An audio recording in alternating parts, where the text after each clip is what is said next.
This is Pasha, the author of Double Cross.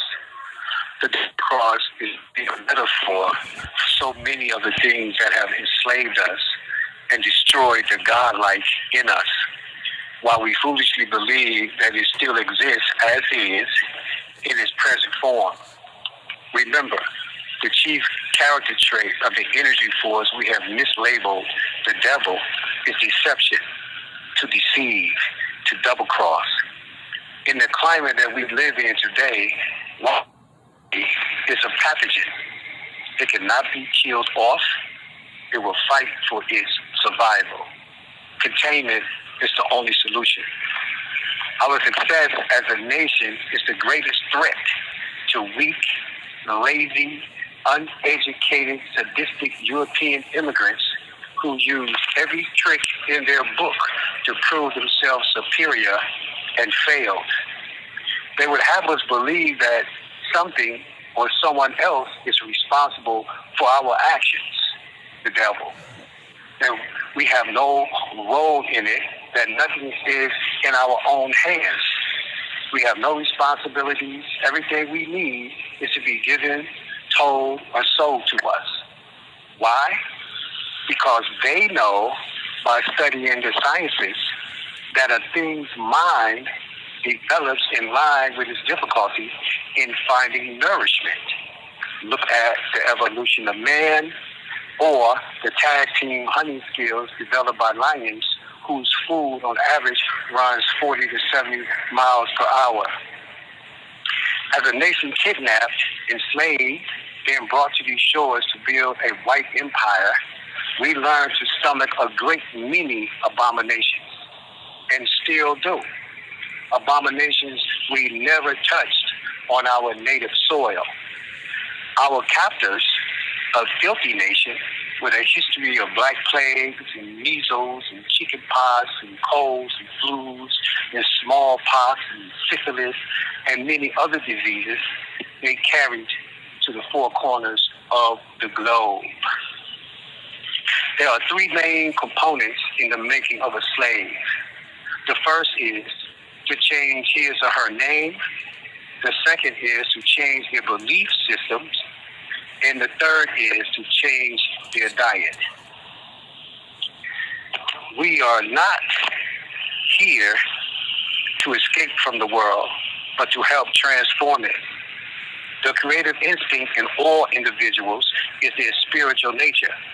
It is a reflection of the universal God and his creative powers as our source. It cannot be eliminated, only perverted. No one is ever created without the inherent power within to help themselves. All vital functions and processes are carried out subconsciously. You need only the moment to search within yourself. The things forced upon us as slaves, and we were made the best of, are no longer acceptable. Just to get by is unacceptable.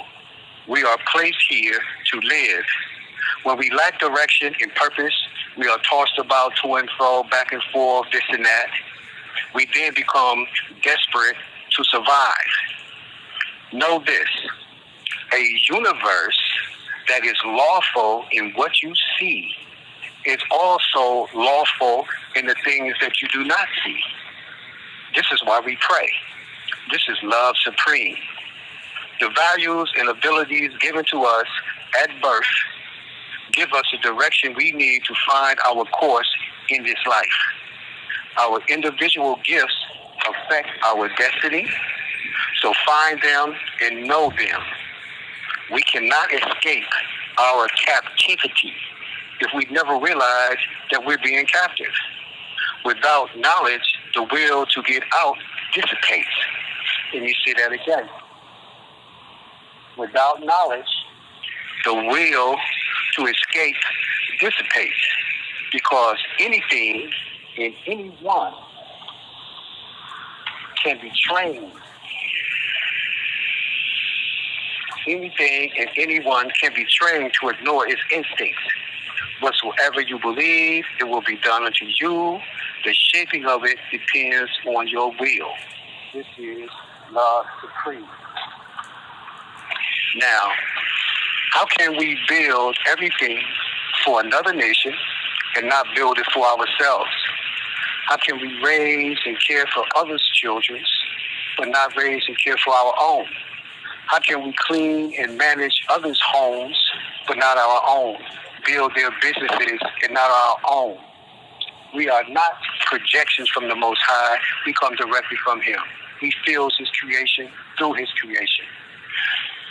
We have to work out our own salvation, find our own heaven, because we cannot escape ourselves, nor can we transfer the journey of our soul to someone else, and certainly not by drinking their blood or eating their flesh.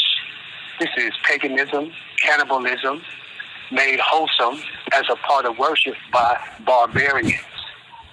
Our life has a purpose, and because struggles and challenges stand in our way, there's no reason to think or believe that the Most High will remove that which He has given us the power to remove on our own. This is love supreme. We live in a society created for whites by blacks. Do you know who was before his time and one of the Moseses? When I say Moseses, I'm talking about the brothers that was in sisters that was inspired by the Most High to help free their people.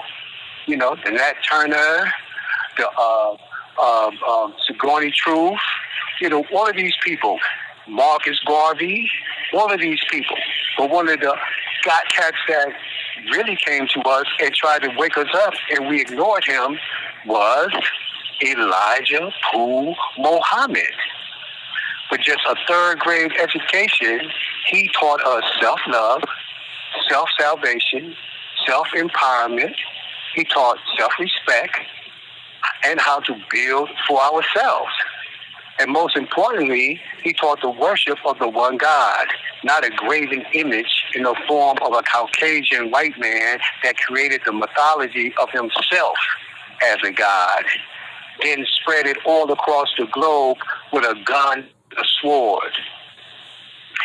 And yet, when the Honorable Elijah Muhammad was saying this and talking about this, blacks ran away from him and the nation he built on truth, knowledge, and the laws of the Most High. No white man, they said, we ain't with him saying use the devil. In spite of all the devilish things done to us by this white mythological God, we still glorified in his image, hanging in picture frames in our homes and places of worship.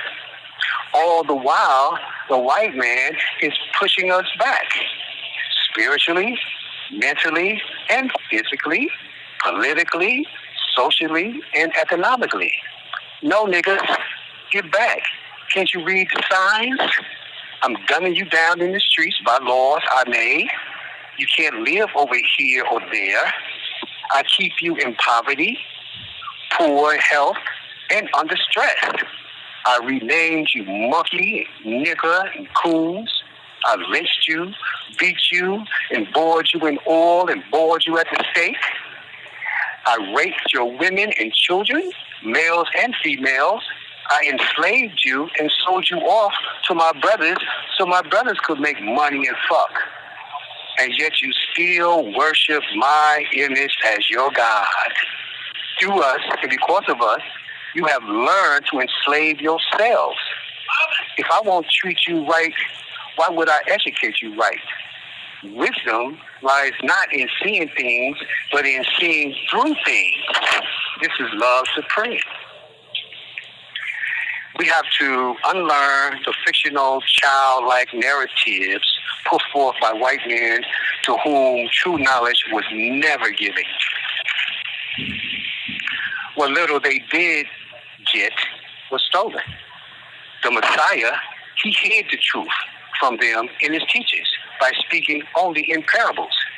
Parables, they still are too dumb to understand today.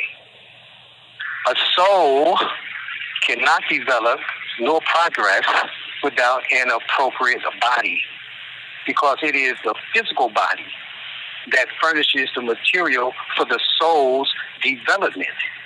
We have to clean ourselves up. Like the soil for the seed, we are both heaven and earth. And we have to honor the heaven in us. When a race is born, it has inherent capabilities of evolving to a certain stage of completion and no further. When the limit of attainment has been reached, the bodies of that race begin to disintegrate and sink low until the race dies out. With the projections that black and browns will become the majority in the U.S. within the next decades, whites' greatest fear has arrived at their doorstep. This is what you saw on January 6th, storming the Capitol. These people were doctors, lawyers, senators, congressmen, pharmacists, school teachers, policemen. They came from every walk of life in society, and this is their greatest fear. So, knock, knock. I thank you for your time.